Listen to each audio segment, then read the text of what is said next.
Hello students, in our previous lectures we have discussed about the charge and about the properties of charges. Now we are discussing some important questions, important interesting questions which may be easier and some may be conceptual. Our first question is, why a charge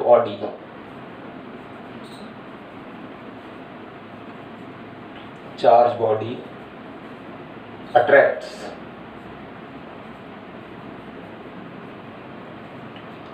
small bits of papers,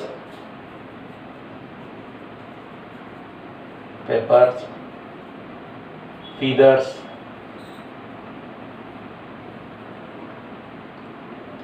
and dust particles, etc. इस mechanism को देखेंगे किस type से एक charge body है जो छोटे छोटे पेपर के टुकड़ों को, पंख वगैरह को, डस्ट पार्टिकल्स, लाइट पार्टिकल्स को अपनी ओर अट्रैक्ट करती है। जैसे हमारे पास एक ग्लास रोड है, let be have a glass rod जिसको आपने सिल्क से रगड़ा है, which is rubbed with silk. अब इसके ऊपर पॉजिटिव चार्ज है, ग्लास रोड को सिल्क से रगड़ने पर उस पर पॉजिटिव चार्ज डेवलप होता है। अब जैसे एक पेपर का पीस है, ये एक पेपर का पीस बना रहा हूं मैं,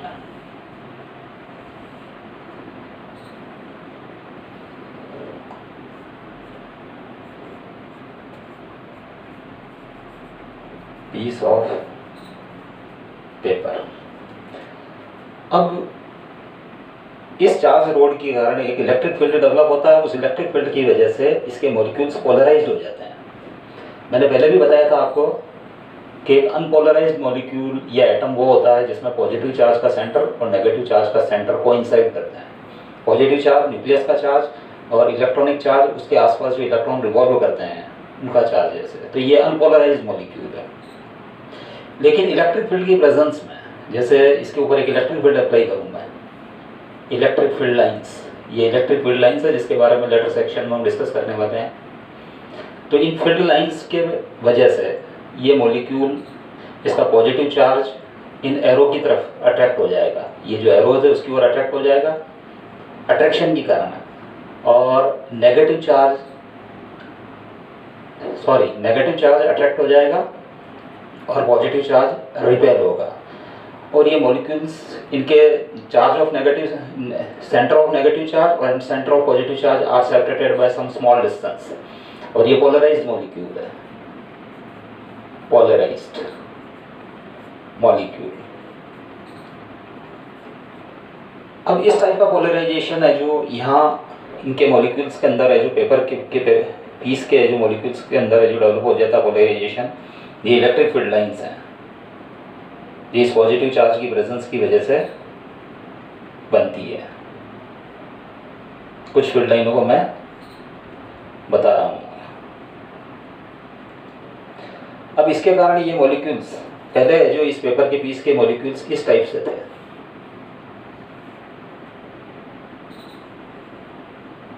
unpolarised, in absence of electric field, electric field नहीं था तब।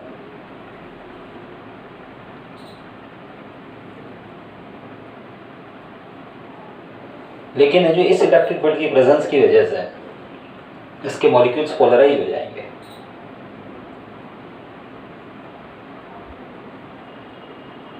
मैं कुछ मॉलिक्यूल्स ही बना रहा हूं यहाँ, जबकि मिलियंस ऑफ मॉलिक्यूल्स यहाँ प्रेजेंट हो गए इस पीस के अंदर, क्योंकि इस मैकेनिज्म को समझना हमको। तो ये नेगेटिव चार्ज अट्रैक्शन की वजह से, फील्ड लाइनों के अट्रैक्शन की वजह से, और पॉजिटिव चार्ज इस, और ये नेगेटिव चार्ज, ये पॉजिटिव चार्ज।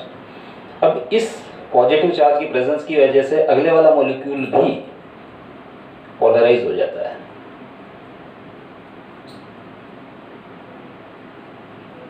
इस पॉजिटिव चार्ज की वजह से अगला वाला मॉलिक्यूल जो कि ओरिजिनली ऐसा था, उसका negative charge slightly displaced and positive charge slightly displaced away. Negative and positive. अब चूंकि ये पॉजिटिव चार्ज और ये नेगेटिव चार्ज एक दूसरे के बहुत ज़्यादा क्लोज हैं, तो ये एक दूसरे के इफेक्ट को कैंसिल आउट करेंगे, ये एक दूसरे के इफेक्ट को कैंसिल कर देंगे, ये इसके इफेक्ट को कैंसिल कर देगा। तो नेट नेगेटिव चार्ज इस वाले फेस के ऊपर है जो डेवलप हो जाएगा, इंड्यूस हो जाएगा इस वाले फेस के ऊपर, जो कि यहाँ है जो मॉलिक्यूल्स होते हैं उनमें जो चार्ज इंड्यूस होता है नेगेटिव चार्ज, उनकी वजह से इस फेस के ऊपर नेगेटिव चार्ज आता है, और इस वाले फेस के ऊपर है जो इन वाले मॉलिक्यूल्स के पोलराइजेशन की वजह से पॉजिटिव चार्ज आता है। अब इन नेगेटिव चार्जेस और इन पॉजिटिव चार्जेस के बीच में कूलम्ब फोर्स ऑफ अट्रैक्शन लगता है, जिसको हम ऐसे दे सकते हैं F=K Q1 Q2 by R²। ये डिस्टेंस के स्क्वायर के इन्वर्सली प्रोपोर्शनल है। अब हम जानते हैं पॉजिटिव और नेगेटिव के बीच में अट्रैक्शन है, अट्रैक्शन, और इस पॉजिटिव और इस नेगेटिव के बीच में रिपल्शन है, रिपल्शन। लेकिन हम ये देख रहे हैं कि इस पॉजिटिव चार्ज और इस पेपर पीस के अपर सरफेस के ऊपर ये जो नेगेटिव चार्ज इंड्यूस हो उनके बीच की डिस्टेंस है जो बहुत कम है। इस वजह से अट्रैक्टिव फोर्स ज़्यादा हो जाता है, अट्रैक्टिव फोर्स ऊपर की ओर, अट्रैक्टिव फोर्स, और रिपल्सिव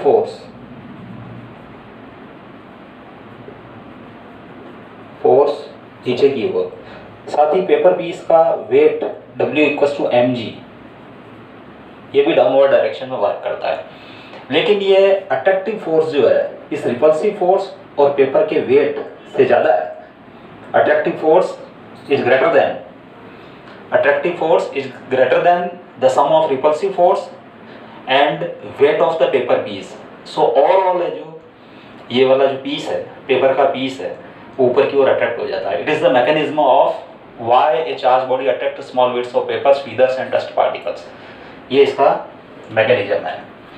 इसके बाद एक क्वेश्चन और मेरे दिमाग में है, वो क्वेश्चन ये है कि अगर किसी बॉडी से 10⁹ इलेक्ट्रॉन्स पर सेकंड की रेट से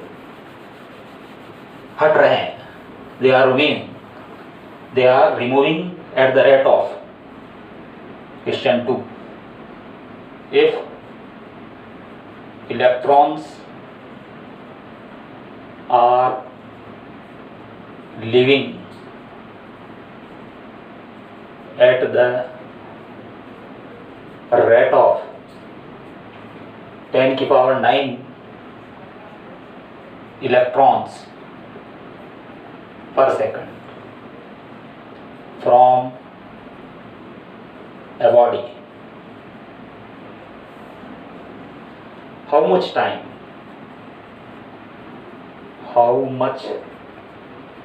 time it will take to accumulate 1 coulomb charge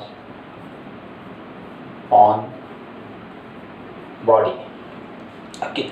हमको ये पता है कि किसी बॉडी से जैसे ये मेटल का स्फीयर है, अगर उससे इलेक्ट्रॉन रिमूव होता है तो इक्वल अमाउंट का पॉजिटिव चार्ज उस पर डेवलप होने लगता है। तो इससे रिमूव होने की रेट है 10⁹ इलेक्ट्रॉन्स पर मीटर क्यूब पर सेकंड की रेट से इलेक्ट्रॉन्स रिमूव हो रहा है। तो चूंकि 10⁹ इलेक्ट्रॉन्स पर सेकंड की रेट से रिमूव हो रहे हैं, ठीक है ना, तो पर सेकंड चार्ज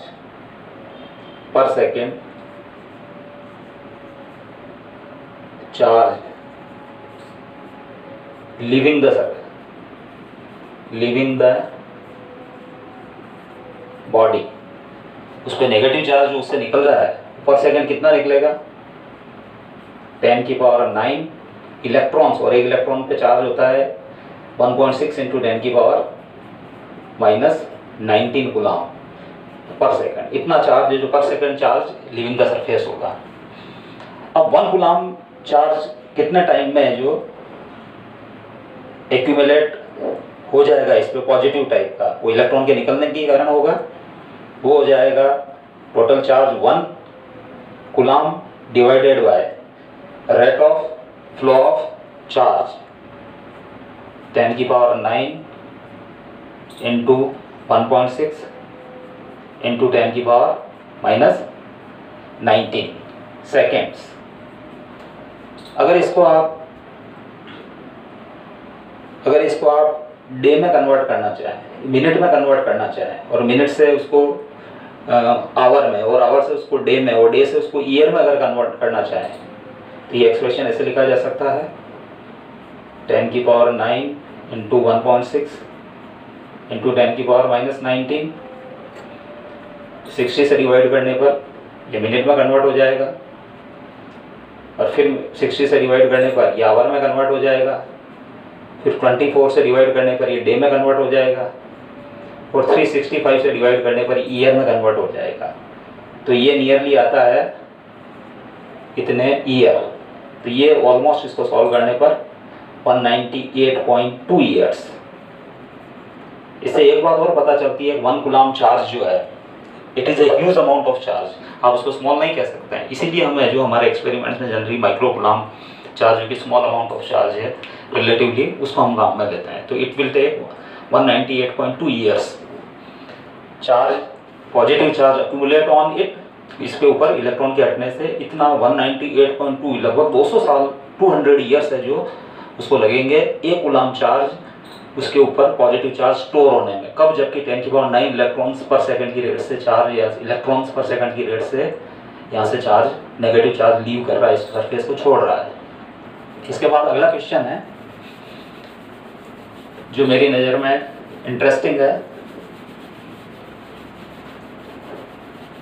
वो यह है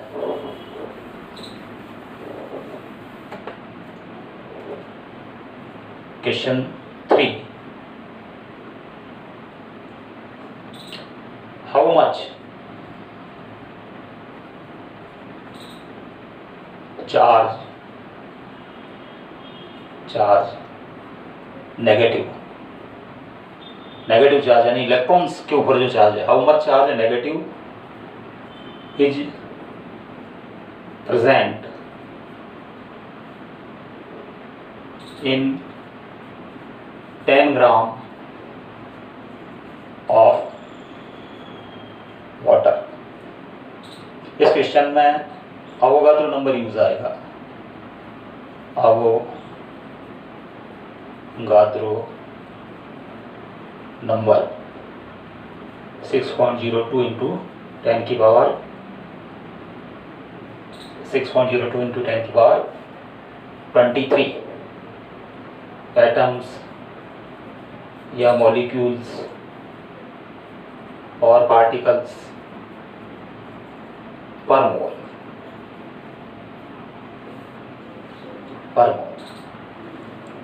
ये काम आएगा। अब जैसे वाटर का 10 gram, how much charge is present in 10 gram of water. तो सबसे पहले वाटर H2O, वाटर के अंदर 2 हाइड्रोजन के एटम, एक ऑक्सीजन का एटम है।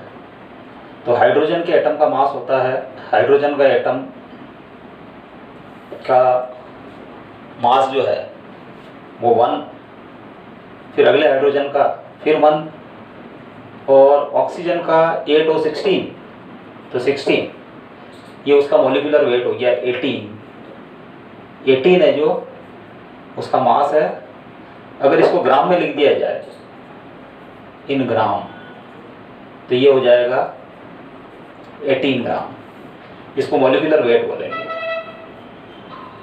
Molecular weight H2O, molecular weight.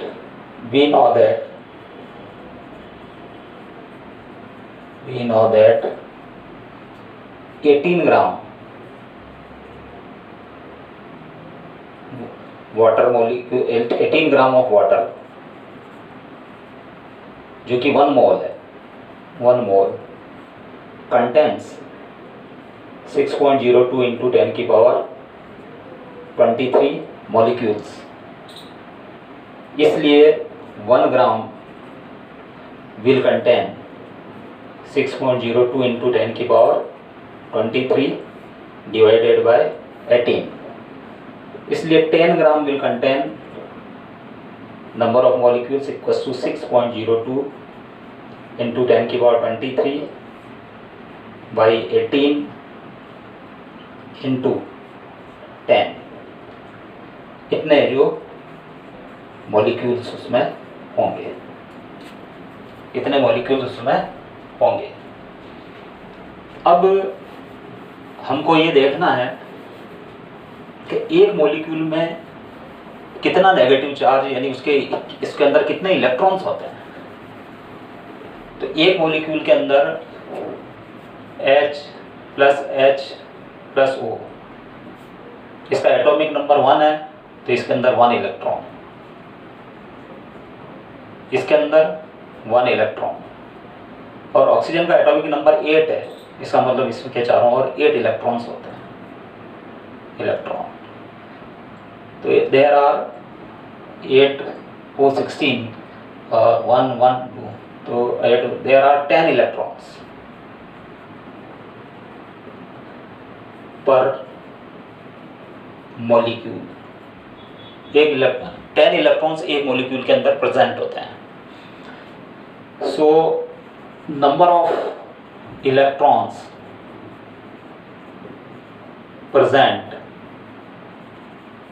present in 10 gram of water, वो हो जाएगा आपके 6.02 इंटू 10 की पावर 23, 18 इंटू 10 इंटू 10, इतना होगा। अब है जो एक इलेक्ट्रॉन पे, since 1 electronic charge equals to 1.6 into 10 की power minus 19 coulomb, so amount of charge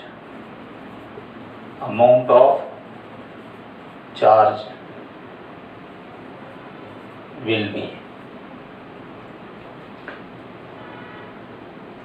6.02 into 10 की पावर 23 into 10 into 10 upon 18 into 1.6 into 10 की पावर माइनस 19 गुना। इसको हम सॉल्व करें तो हमारा इसका आंसर मिल जाएगा कि इसके ऊपर टोटल नेगेटिव चार्ज कितना प्रेजेंट होगा। ये इस क्वेश्चन को सॉल्व करने का हमारा तरीका है। इसके बाद अगला क्वेश्चन है कि अगर हमारे पास दो मेटल के स्फीयर दिए हैं, दो मेटल के स्फीयर दिए हैं, जैसे ये मेटल का स्फीयर A और ये मेटल का स्फीयर B, ये हर तरीके से आइडेंटिकल स्फीयर्स हैं। स्फीयर मेटल, ये भी मेटल, ये आइडेंटिकल स्फीयर्स है।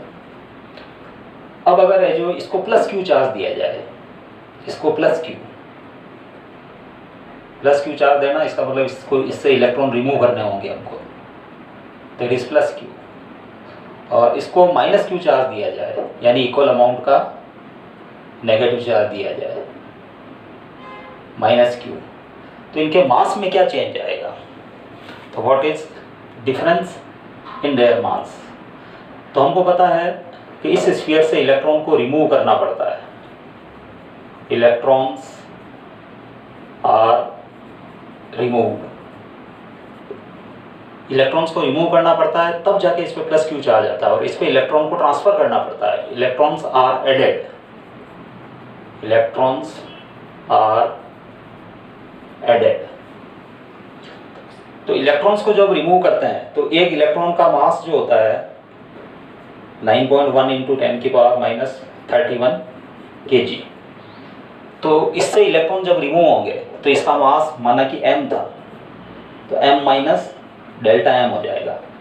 जहां आपने इतने इलेक्ट्रॉन रिमूव कर दिए हैं कि इसके ऊपर है जो प्लस क्यू चार्ज आ गया, और उस पर उतना का उतना ही माइनस क्यू चार्ज आया, तो इसका मास चूंकि पहले इनिशियली m था, तो इसका चार्ज इसके ऊपर मास हो जाएगा m प्लस डेल्टा m। ये मास में रिडक्शन, कमी आई है इलेक्ट्रॉन्स के ट्रांसफ़र की वजह से, और उस पर इलेक्ट्रॉन्स के शिफ्टिंग की वजह से है जो ऐड हुआ है, तो इसका जो मास है जो इंक्रीज हो जाएगा और इसका मास डिक्रीज हो जाएगा, इसके बाद कई बार ये क्वेश्चन में पूछा जाता है कि अगर दो चार्ज स्फीयर हैं आइडेंटिकल, चार्ज स्फीयर है, मेटालिक स्फीयर,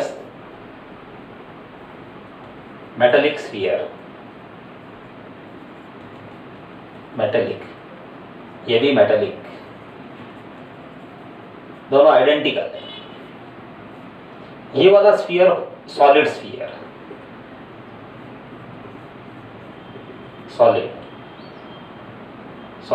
है,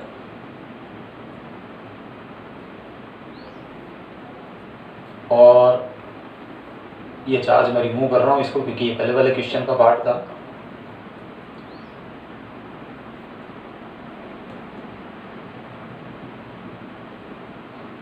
सॉलिड, ये वाला स्फीयर होलो स्फीयर है। अब दोनों को चार्ज किया गया है, दोनों का सेम पोटेंशियल तक चार्ज किया गया है। ये मेटालिक स्फीयर्स हैं, ए और बी आइडेंटिकल है, हर तरीके से आइडेंटिकल है, आइडेंटिकल इन एवरी मैनर। ये सॉलिड है, ये होलो है, दोनों की रेडियस सेम है। आइडेंटिकल का मतलब रेडियस इनकी सेम है।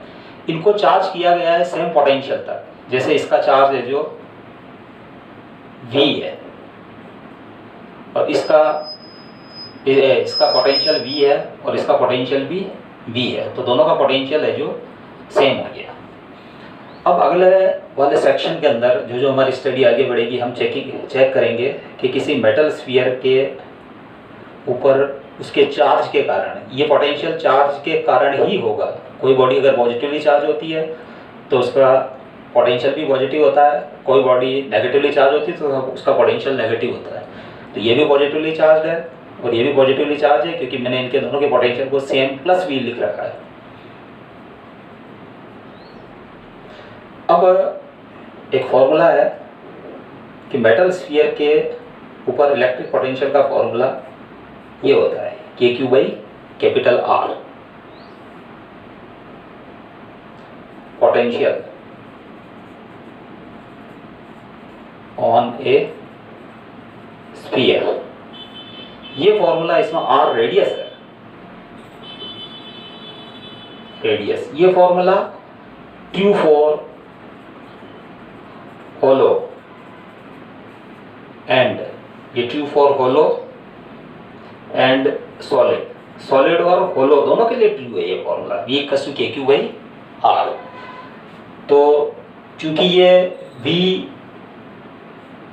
सॉलिड है और ये V होलो है,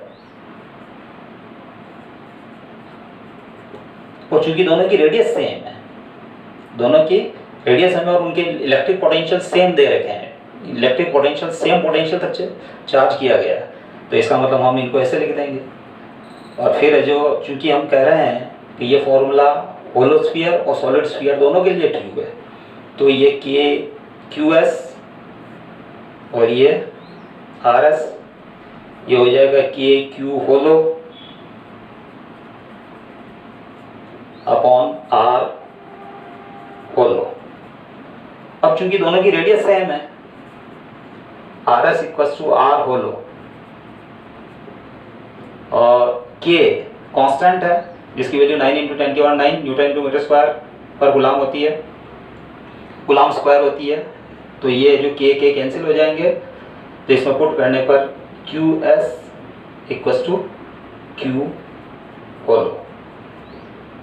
इस क्वेश्चन को एक बार वापस बोल देता हूँ कि क्या ओरिजिनली क्या दिया हुआ था। हमारे पास दो मेटालिक स्फीयर दिए हुए थे आइडेंटिकल, और उनको सेम पोटेंशियल तक चार्ज किया गया था। सेम पोटेंशियल तक चार्ज किया गया यानी ये इसका पॉजिटिव पोटेंशियल V है, इसका भी पॉजिटिव पोटेंशियल V है, इसका मतलब ये पॉजिटिवली चार्ज है, ये भी पॉजिटिवली चार्ज है। अब स्फीयर के पोटेंशियल का formula KQ by capital R आता है। Q जहाँ चार्ज है उस स्फीयर के ऊपर ये मेटालिक स्फीयर के लिए है और आर उसकी रेडियस है। तो चूंकि V S equal to V hollow ये गिवन है, ये गिवन है, तो हम लिखेंगे K Q S upon R S, या क्यू एस सॉलिड स्फीयर का चार्ज और आर एस उसकी रेडियस। यहाँ लिखेंगे हम K Q hollow upon R hollow, या क्यू होलो है जो होलो स्फीयर का चार्ज है और आर होलो उसकी रेडियस है। अब के से के कैंसिल हो गया और चूंकि R S equal to R hollow है तो इसका मतलब Q S equal to Q hollow, इसका मतलब दोनों का चार्ज है जो सेम होगा। एक क्वेश्चन और बनता है कि क्या किसी मेटालिक बॉडी का टोटल चार्ज कंडक्शन द्वारा दूसरी बॉडी पर शिफ्ट किया जा सकता है क्या? क्या किसी मेटालिक बॉडी का charge can the total charge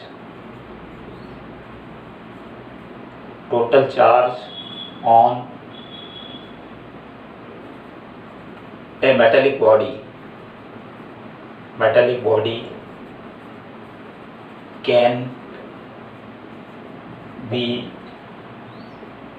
transferred by conduction on another body? तो इसका आंसर रहेगा यस, ऐसा किया जा सकता है। कैसे होगा उसको मैं थोड़ा सा एक्सप्लेन करूंगा और उसके अंदर जो रीजंस इन्वॉल्व है वो लेटर सेक्शन में एक्सप्लेनेशन उनका हम बेहतर तरीके से कर पाएंगे। तो फॉर एग्जांपल हमारे पास है जो एक मेटल का स्फीयर है जिसके ऊपर है जो भले होलो हो या सॉलिड हो, इससे कोई मतलब नहीं है, ये मेटल का। इसके ऊपर पॉजिटिव चार्ज है क्यू, पॉजिटिव चार्ज है क्यू। अब इसको एक दूसरे होलो स्फीयर मेटालिक स्फीयर के अंदर रख दीजिए आप, hollow metallic sphere, it is surrounded by some another hollow metallic sphere. अगर मैं इसको एक मेटालिक वायर से जोड़ दूं, इसको कनेक्ट कर दूं मेटालिक वायर से, तो ध्यान रहे ये टोटल चार्ज जो है ये उसकी आउटर सरफेस पे शिफ्ट हो जाएगा, ये यहाँ से रिमूव हो जाएगा ये चार्ज, और रिमूव होने के बाद ये जो चार्ज इसकी आउटर सरफेस पे शिफ्ट हो जाएगा।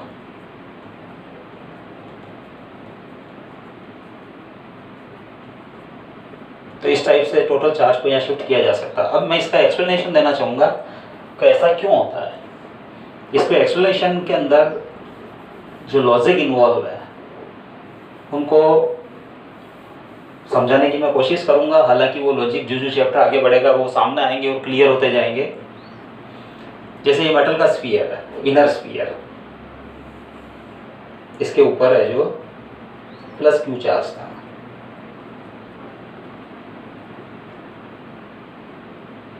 प्लस क्यू चार्ज था।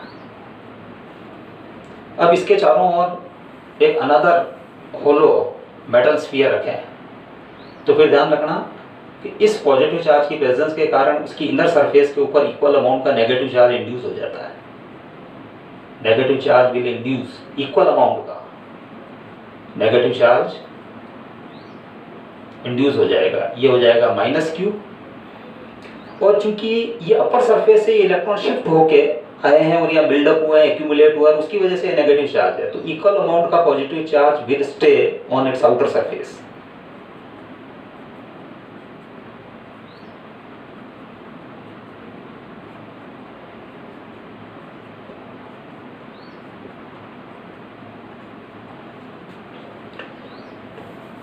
अब हम पोटेंशियल की बात करें, ये स्फीयर ए है मेटल का और ये स्फीयर बी है, तो potential of A, potential of A जिसको मैं बी ए से शो करूंगा, एक तो खुद के चार्ज की वजह से के क्यू बाई स्मॉल आर, जहाँ स्मॉल आर इसकी रेडियस है, इसकी रेडियस स्मॉल आर है और इसकी रेडियस है कैपिटल आर। तो स्मॉल आर इसकी रेडियस है, तो उसके खुद के चार्ज की वजह से, चार्ज ऑन इनर स्फीयर, उसके कारण जो इसका पोटेंशियल ये रहेगा। और चूंकि ये जो आउटर स्फीयर के अंदर है और आउटर स्फीयर के ऊपर नेट चार्ज 0 है, तो इनर स्फीयर के ऊपर जो पोटेंशियल यही रहेगा के क्यू बाई। अब potential of B, potential of B that is B B, वो अब ये वाला स्फीयर जो है ये आउटर स्फीयर है और इसके अंदर एक स्मॉल स्फीयर पड़ा हुआ है, स्मॉल स्फीयर। तो चूंकि इसके लिए ये वाला चार्ज है जो एक पॉइंट चार्ज की तरह बिहेव करेगा, एक पॉइंट चार्ज की तरह बिहेव करेगा और उसके कारण स्फीयर का जो पोटेंशियल हो जाएगा वो हो जाएगा K Q by capital R. अब since small R is less than capital R, तो implies VA is greater than BB। अंदर वाले स्फीयर का पोटेंशियल बाहर वाले स्फीयर से ज़्यादा है। अब अंदर वाले स्फीयर को अगर एक मेटालिक वायर के थ्रू अगर कनेक्ट कर दिया जाए, जैसे इससे कनेक्ट कर दिया जाए, ये मेटल का वायर है, तो बाहर वाले स्फीयर से इलेक्ट्रॉन रन करेंगे अंदर वाले स्फीयर को और इस पॉजिटिव चार्ज को कैंसिल आउट कर देंगे और कैंसिल आउट करने के कारण ये टोटल चार्ज जो है वो बाहर आ जाएगा, क्योंकि बाहर वाली सरफेस है जो इलेक्ट्रॉन्स को रिमूव करेगी। तो है जो ये total charge positive charge type का, क्योंकि बाहर से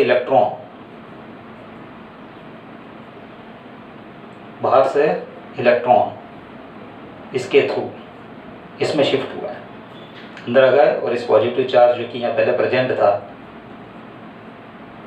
उसको न्यूट्रलाइज कर देंगे, तो ये चार्ज वैनिश हो जाएगा, ये वैनिश हो जाएगा चार्ज, अब यहाँ चार्ज नहीं है और ये पॉजिटिव चार्ज बाहर की ओर शिफ्ट हो जाएगा। तो इट इज़ द मैकेनिज्म। इसके अंदर जो कॉन्सेप्ट इन्वॉल्व है, इसके अंदर जो फॉर्मूला इन्वॉल्व है वो है जो अगले सेक्शन के अंदर जो ये चैप्टर आगे रन करेगा क्योंकि समझ में आएगा। एक बार और बता देता हूँ मैं कि इसके ऊपर इनिशियली चार्ज था और उसके खुद के चार्ज की वजह से इसका पोटेंशियल बनता है K Q by small are, और अंदर वाले स्फीयर के चार्ज की वजह से अंदर वाले स्फीयर के टोटल डिस्ट्रीब्यूटेड सरफेस के ऊपर डिस्ट्रीब्यूटेड चार्ज को आप मान सकते हैं उसके सेंटर पर कंसंट्रेटेड है। ये प्लस क्यू चार्ज जैसे इसके सेंटर पे पड़ा हुआ और सेंटर से कैपिटल आर डिस्टेंस के ऊपर जो स्फीयर है उसके ऊपर पोटेंशियल बनता है K Q by capital R, जहाँ कैपिटल आर ये डिस्टेंस मानी जाएगी। अब चूंकि small R less than capital R है तो V A will be greater than V B, तो अंदर वाले स्फीयर का पोटेंशियल ज़्यादा और बाहर वाले का कम, तो फिर है जो ये अंदर वाला चार्ज टोटल पॉजिटिव चार्ज है, total positive charge higher potential to lower potential shift होता है। तो ये हायर पोटेंशियल पे था, ये लोअर पोटेंशियल पे था, तो ये अंदर वाला पॉजिटिव चार्ज है जो इस पर शिफ्ट हो जाएगा। होगा कैसे? तो बाहर वाले से इलेक्ट्रॉन है जो अंदर की ओर शिफ्ट होंगे और इलेक्ट्रॉन के अंदर की ओर शिफ्ट होने की वजह से इक्वल अमाउंट का पॉजिटिव जो बाहर आ जाएगा और इलेक्ट्रॉन अंदर की शिफ्ट होने से उसका जो टोटल पॉजिटिव चार्ज है जो वैनिश हो जाएगा। तो इट इज़ द मैकेनिज्म, किस टाइप से है जो उसका चार्ज शिफ्ट